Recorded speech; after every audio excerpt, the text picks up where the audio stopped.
और आज चर्चा करेंगे। हमारे साथ खास मेहमान भी जुड़ चुके हैं, आपका तारुफ करा देती हूँ। प्रमोद स्वामी नेता हैं बीजेपी के और पूजा मिश्रा है प्रवक्ता हैं सपा की, हमारे साथ जुड़ चुकी हैं। आप दोनों का बहुत स्वागत है।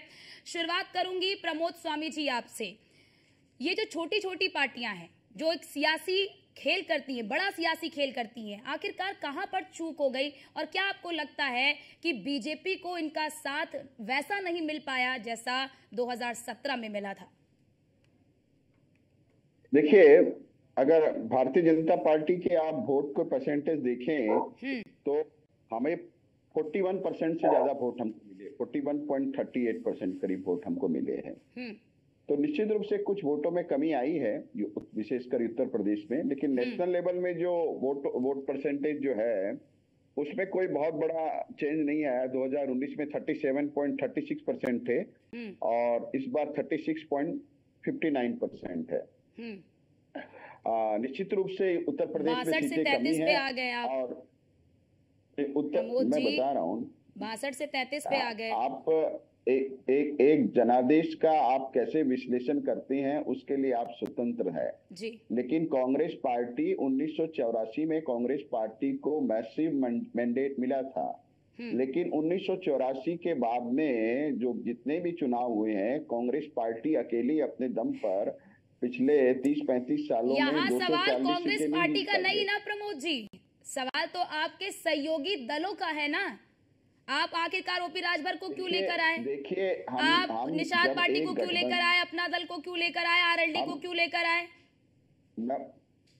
देखिए, जब हम एक गठबंधन बना करके चुनाव में जाते हैं तो कई बार कई अंचलों में सफलता मिलती है, कई बार असफलता मिलती है, लेकिन असफलता मिलने का मतलब ये नहीं है कि हमारे साथी कमजोर, कुछ कारण रहे होंगे, उन विश्लेषण किया जा रहा है और ये गठबंधन आने वाले समय में मजबूती के साथ में उत्तर प्रदेश में जो भी चुनाव होगा उस चुनाव को हम मजबूती के साथ लड़ेंगे।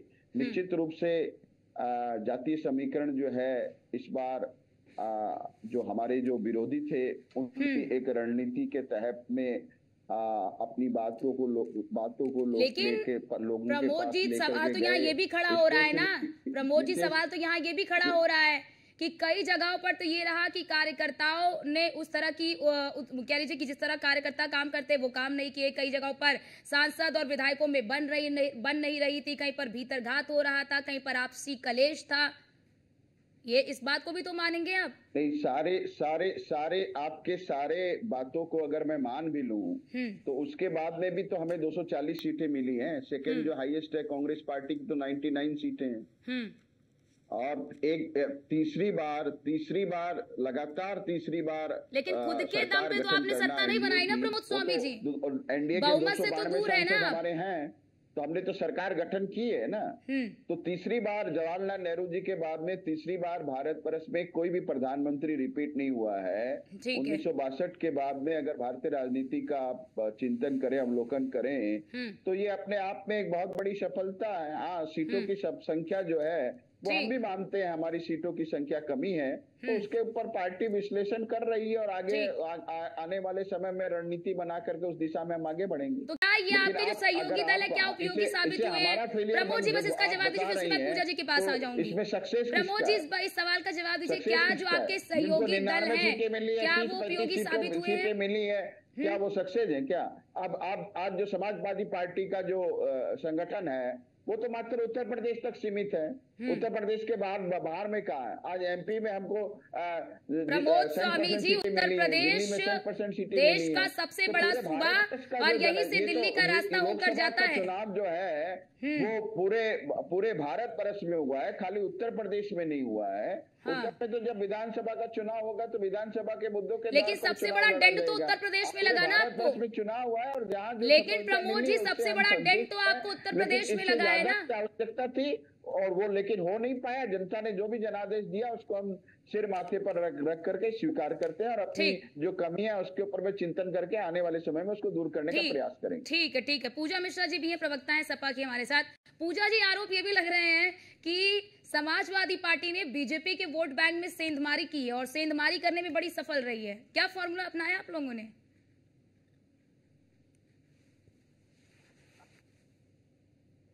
नमस्कार आपको अर्चना जी, और जी। भाजपा के प्रवक्ता को भी मेरा नमस्कार। हमने कोई फॉर्मूला नहीं अपनाया अर्चना जी, हम जो है जनता के मुद्दों की बात कर रहे थे, और जो सत्ता पक्ष है ना, वो जनता के मुद्दों की बात नहीं कर रहे थे।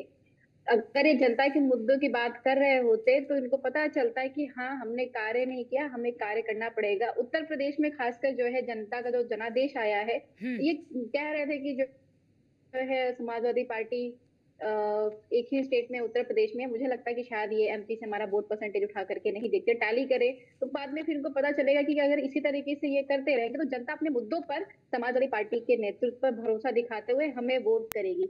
अर्चना जी, उत्तर प्रदेश की बात करें, जहाँ पे जो है जनता ने जनादेश दिया और समाजवादी पार्टी को देश की तीसरी सबसे बड़ी जो है पार्टी बनाने का कार्य किया इस 2024 के चुनाव में, तो अभी भी आप देखेंगे तो ये कार्य कहाँ कर रहे हैं। जब जो है माननीय मुख्यमंत्री जी कैबिनेट की मीटिंग करते हैं और कहते हैं कि ये योजनाएं चलेंगी, यहीं पे जो है बुंदेलखंड में इन्होंने 2022 में मीटिंग की थी और वहां पे पानी की समस्या है, तो उसके लिए इन्होंने योजनाएं की थी कि हम ये पानी की समस्या को दूर करेंगे इन सिस्टम के तहत। वो अभी तक बस उसे फाइल में ही है। उसके बाद देखिए फिर जो है ये अभी मीटिंग कर लिए हैं और फिर योजनाएं बना लिए हुए हैं। दिक्कत ये है कि ये योजनाओं को एग्जीक्यूट नहीं करते, जॉब देने में फेल रहे। और अर्चना जी, जिस तरीके से पेपर लीक हुआ है वो पूरे देश से छुपा हुआ नहीं है और अभी भी चल रहा है। ये लगातार फेल होते जा रहे हैं, इनका सिस्टम करप्ट हो रखा हुआ है और उस सिस्टम पे वर्क करने की बजाय ये कह रहे हैं कि जो है अलग पार्टियों ने जातीय समीकरण बनाया। जातीय समीकरण तो आप बनाने का प्रयास कर रहे थे, आप धर्म के नाम पे वोट मांग रहे थे, आप मजहब के नाम पे वोट मांग रहे थे, आप लोगों के साथ भी थे। पाकिस्तान के नाम पर भी वोट मांगा, संविधान के नाम पर भी वोट मांगा, फिर नहीं मिला। पूजा जी, ओपी राजभर आप लोगों के भी साथ थे, तो क्या वो आप लोग के लिए आवाज आ रही है आपको पूजा जी मेरी? जी, ओपी राजभर आप लोग, जी आ रही हमारे साथ ओपी राजभर जी भी थे और आरएलडी भी जो है हमारे साथ में थी। तो अर्चना जी, हमारा मुद्दा शुरू से यही रहा कि आप देश हित में कार्य करिए, आप जो है जनता के हित में कार्य करिए, आप किसानों का जो है कर्ज माफ करिए, आप किसानों का जो गन्ना किसानों का भुगतान बकाया आप उसको पूरा करिए, उनको बिजली मुफ्त दीजिए, उनको पानी मुफ्त दीजिए, उनके खादों का दाम घटाइए, आप छात्रों को जॉब दीजिए, एजुकेशन का जो आपने फंड घटाया हुआ है उसको बढ़ाइए। यूजीसी का फंड इन्होंने घटाया, इन्होंने हेल्थ सेक्टर में फंड घटाया, तो हम उसकी बात कर रहे थे और इसीलिए मैंडेट आया हुआ है कि ये बताने के लिए कि हम मुद्दे पर वोट करेंगे। ठीक है पूजा मिश्रा जी, यानी आपका साफ तौर पर कहना है कि आपने समाजवादी पार्टी के साथ रहे होते हैं, पूजा जी आपका कहना ये साफ तौर पर है कि बात तो मुझे वोट पड़े। ठीक है पूजा जी, आपका साफ तौर पर यही कहना है कि आप लोगों ने बुनियादी मुद्दों को उठाया, जनता तक पहुंचाया और जिसके कारण जनता ने आप पर भरोसा किया। आपके पास लौटेंगे। सर्वेश पाठक जी भी हमारे साथ जुड़ चुके हैं पॉलिटिकल एक्सपर्ट के तौर पर। सर्वेश जी, 2017 के विधानसभा चुनाव में छोटी पार्टियों ने सियासी खेल किया, यानी कि एक सियासी कद इनका बढ़ा, लेकिन क्या आपको लगता है कि 2024 के लोकसभा चुनाव में इन पार्टियों ने को अपने ही लोगों का वोट नहीं मिल पाया? क्या कारण इसका आप देखते हैं? देखिए, जो सबसे बड़ी पार्टी है अभी भारतवर्ष की और जिनसे इस आम चुनाव लोकसभा चुनाव में सबसे ज्यादा सीट मिली है, सिंगल लार्जेस्ट पार्टी अगर कोई होगी है तो वो है भारतीय जनता पार्टी। और दूसरी तरफ 38 पार्टियों के गठबंधन, उसके इतने सीट नहीं पाए हैं। रही बात की भारतीय जनता पार्टी का यह जो दौर है, यह जो चुनाव है, उनको बहुत ही अच्छी सीख दिया है। उनको इंट्रोस्पेक्ट करना पड़ेगा कि आप कैसे तो है। ओपी राजभर ने अपने बेटे को उतारा, उनके बेटे हार गए। निषाद पार्टी के जो अध्यक्ष हैं संजय निषाद, उन्होंने अपने बेटे को उतारा, उनके बेटे हार गए। तो क्या आपको लगता है क्या बड़ा कारण रहा है? क्या बड़ा सवाल अब ये भी आ गया है कि पिता पुत्रों वाली पार्टियों के भरोसे क्या एनडीए मजबूत होगी? देखिए, पिता पुत्र भरोसे वाली पार्टी वो कभी एनडीए के साथ थे विधानसभा चुनाव में, तो उन्होंने अच्छा रिजल्ट दिया था। इस समय थोड़ी सी झूठ और भ्रम फैला गया और हमारे हिंदू समाज जो है वो जातियों में बहुत जल्दी विभाजित होती है, उनमें ऐसी कोई एकता नहीं होती है। देखिए, मुस्लिम समाज जो है उनका एक सबसे बड़ा ये है कि वो उस पार्टी को जिताती है जो बीजेपी को हराने में कामयाब हो।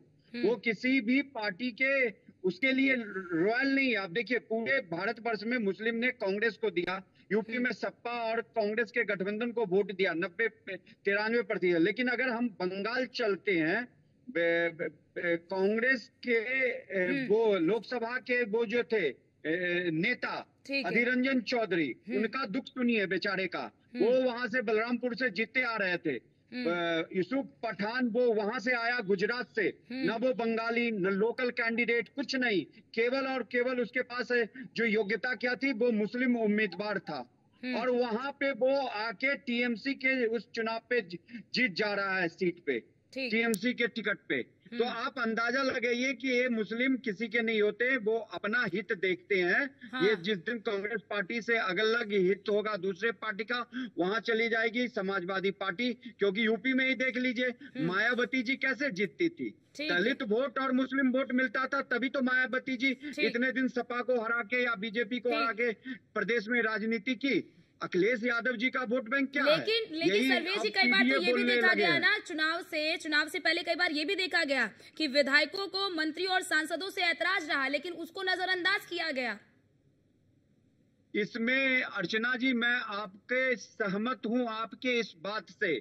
बीजेपी के बहुत सांसद सचमुच में अपने क्षेत्र में उस तरीके से नहीं गए जिस तरीके से चुन के जीत के जाने के बाद जनता की बात सुननी चाहिए। इन्होंने अनदेखा किया। इनको लगा कि हम हर बार योगी मोदी जी के नाम पे चुनाव जीत जाएंगे। हाँ। खुद का कोई कंट्रीब्यूशन नहीं देंगे, खुद की कोई रेस्पॉन्सिबिलिटी नहीं उठाएंगे। क्योंकि देखिए हर एक अगर 303 सांसद जीत के गए थे 2019 में, बाद में 2 और सांसद जीते, तो उन हर सांसदों का दायित्व होता है, क्योंकि वो 303, 305 लोकसभा का नेतृत्व कर रहे थे। तो उनको अपने क्षेत्र में जाना चाहिए, एमएलए से संपर्क करना चाहिए। कि अंतर कलह, यानी कि सर्वेश जी आपका ये कहना है कि अंतर कलह पनप रही थी और समय रहते बीजेपी ने उस अंतर कलह को नहीं समेटा, नहीं उस पर उन्होंने ध्यान दिया, जिसकी वजह से ये परिणाम आया है। पूजा जी आप कुछ कह रही थी, आप जल्दी से रिप्लाई दीजिए, उसके बाद मैं आती हूँ प्रमोद स्वामी जी। अर्चना जी, मैं राजनीतिक विश्लेषक की मैं बात सुन रही थी, तो वो कह रहे थे कि ठीक है सर्वेश जी, एक मिनट सर्वेश जी, एक मिनट पूजा जी को बोलने दीजिए। ठीक है, मुस्लिम का हित नहीं करती है, साफ साफ बोलिए। हाँ बोलिए पूजा अर्चना जी। आ रही प्रमोद जी, बस आ रही जल्दी से पूजा जी बोले, जल्दी से आ रही प्रमोद जी, मैं जवाब दे दूं इनको अर्चना जी? ठीक आती हूँ। अच्छा बोलिए प्रमोद जी, बोलिए पूजा जी, आप बोलिए, मैं आती हूँ प्रमोद जी आपके पास, बोलिए। पूजा जी आवाज आ रही है आपको? अर्चना जी मेरी आवाज आपको सुनाई दे रही है? आ रही, बोलिए पूजा जी। बिल्कुल आ रही, मुझे आ रही, आपको आ रही है? आ रही, बोलिए पूजा जी, आ रही, आपकी आवाज बहुत ही दुरुस्त है। मैं बस एक बात कहना चाह रही थी कि जब राजनीतिक विश्लेषक कह रहे थे कि मुस्लिम जो है अपना सिर्फ हित देखता है, तो ये कहने का अर्थ क्या निकलता है अर्चना जी? क्या भाजपा हित नहीं करती मुस्लिम का? ये तो यही अर्थ निकलता है अगर ये कह रहे हैं। ये फिर भी एनालिसिस नहीं कर रहे हैं कि नीट के पेपर पे, अभी पेपर की लिस्ट उठा लीजिए कि कितने लीक हुई, जॉब नहीं दिए, 500 करोड़ किसानों का भुगतान बकाया हुआ है, ठीक है, यूरिया का दाम बढ़ा हुआ है, सारी चीजें बढ़ी हुई है। आप सब चीजें गड़बड़ कर रखे हो। आप जब धरातल पर कार्य नहीं कर रहे, ये जो कह रहे हैं कि हमने प्रधानमंत्री आवास योजना के तहत आवास दिए, पर अर्चना जी इनसे पूछिए कि जब ये काशी का कॉरिडोर बना रहे थे, आप बात कर रही हैं और आप कह रही हैं कि पेपर लीक पर कार्य होना चाहिए, आपकी भी तो सरकार रही ना उत्तर प्रदेश में। पूजा जी आपकी भी तो सरकार रही थी ना उत्तर प्रदेश में, समाजवादी पार्टी की भी सरकार रही ना उत्तर प्रदेश में। जी बिल्कुल रही है। और आप उठा करके देखेंगे तो आपको पता चलेगा अभी जो जॉब्स अवेलेबल हैं, जो प्रेजेंट में जितने वर्किंग लोग हैं अभी उत्तर प्रदेश में, कंपेयर टू अगर हमारी सरकार में उससे कम है। ठीक है, शिक्षा कर्मचारी उठा के देख लीजिए, हमारी सरकार में 16 लाख थे, इनकी सरकार में 14 लाख है। ठीक है, तो फिर कहाँ से रोजगार दे रहे हैं? ठीक है प्रमोद जी जवाब दीजिए। ठीक है बोलिए प्रमोद जी, जवाब दीजिए। हाँ देखिए, हाँ इन्होंने नीट परीक्षा के बारे में कहा, तो विपक्ष का शुरू से इस चुनाव में भी विपक्ष ने भ्रामक प्रचार किया, लोगों को गुमराह करने का प्रचार किया, संविधान बदलने की बात की, 8,500 रुपया हर महीने खटाखट लोगों के बीच में पहुंचाने की बात की कि अब वो खटाखट वाले दिखाई नहीं दे रहे कि 8,500 रुपया लोगों को कब मिलेगा। और जहां तक नीट के परीक्षाओं की बात है, तो प्रियंका गांधी जी ने अभी हाल ही में एक आयुषी पटेल के ट्वीट को रीट्वीट किया था, हाँ। जिसमें आयुषी पटेल ने कहा कि मेरे साथ में अन्याय हुआ है। और उसके बाद में जब न्यायालय में उनको बुलाया गया तो उन्होंने जो तथ्य न्यायालय में रखे वो फेक तथ्य उन्होंने रखे। आपके बीच में नहीं बोला, मेरी बात सुन कंप्लीट होने दीजिए। उन्होंने फेक तथ्य निकले, उन्होंने फेक तथ्य रखे, उन्होंने फेक तथ्य रखे और उसके बाद में न्यायालय से उनको झाड़ खानी पड़ी। ये है इनका चरित्र। प्रमोद जी ये विषय अभी न्यायालय में है। प्रमोद जी ये विषय अभी न्यायालय में है और बड़ी बात ये छात्रों के भविष्य का सवाल है। इस पर सभी को सजगता दिखानी चाहिए। बहुत ही ज्यादा संवेदनशील मुद्दा है। ठीक है, प्रमोद जी उनके ट्वीट को प्रियंका गांधी ने रिट्वीट करके आगे बढ़ाया है। आप लोग देश में अराजकता का वातावरण सृष्टि करना चाहते हैं। आप लोग देश को गुमराह करते हैं। प्रमोद जी ठीक है, वो विषय है। ठीक है प्रमोद जी, वो विषय है। प्रमोद जी नीट एक बड़ा विषय है। इस पर अभी ये मामला अभी न्यायालय में है। हालांकि बच्चे भी सड़क पे हैं। ठीक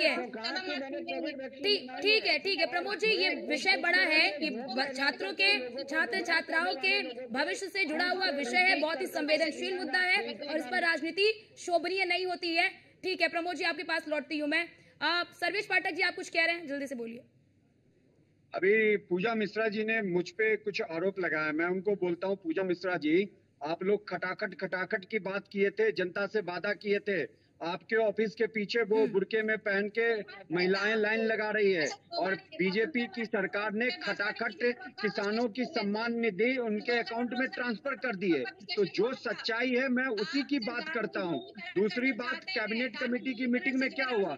एमएसपी धान का प्राइस, जो गेहूं का जो प्राइस है, उसको बढ़ाया गया। आप इसके बारे में यहाँ तो बड़ा सवाल ये है ना कि आखिरकार सहयोगी दलों का साथ कैसे नहीं मिला बीजेपी को? क्यों नहीं मिला बीजेपी को? क्यों सहयोगी दल भी अपना वोट नहीं ट्रांसफर कर पाई? आरएलडी ने सीटें तो बचा ली लेकिन अपने वोट को ट्रांसफर नहीं कर पाई। निषाद पार्टी हार गई, इसी के साथ ही ओपी राजभर हार गए। जबकि विधानसभा के चुनाव में हमने देखा कि ओपी राजभर किस तरह से अपनी सीट भी बचा लिया था उन्होंने, और एक अच्छा उन्होंने साफ तौर पर एक खाता भी खोला था, लेकिन यहाँ पर वो काम नहीं किया।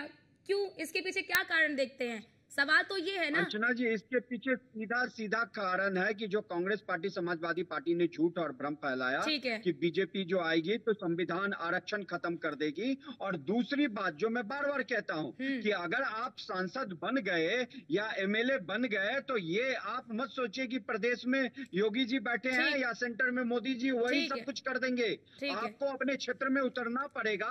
उन जनता के पास 5 साल में अपना चेहरा क्या हर साल समय नहीं है, जल्दी से उनकी समस्या का समाधान करना पड़ेगा।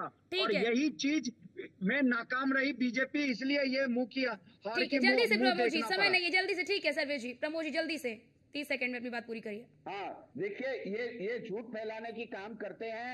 आयुषी पटेल के ट्वीट को रीट्वीट करके सोनिया गांधी ने जो झूठ फैलाया, उस पे उनको कोर्ट की फटकार मिली है। ठीक है प्रमोद जी, अगर विपक्ष झूठ फैला रहा है तो यहाँ पर सत्ता पक्ष की भी जिम्मेदारी बनती है कि आप किस तरह से उसे डिफेंड करिए, उसको आकर सामने आकर डिफेंड करिए। ठीक है, वक्त की कमी है। आप सभी का बहुत शुक्रिया हमारे साथ जुड़ने के लिए और अपना पक्ष रखने के लिए। फिलहाल सवाल कई तरह के उठ रहे हैं कि छोटी पार्टियां जो सियासी खेल करती है, बड़ा सियासी खेल करती है, आखिरकार 2024 के लोकसभा चुनाव में वो चीजें दिखाई क्यों नहीं दी। फिलहाल के लिए इस खास चर्चा में इतना ही। बाकी देश और दुनिया की तमाम खबरों को देखने के लिए आप बने रहिए न्यूज़ ऑन इंडिया के साथ। नमस्कार।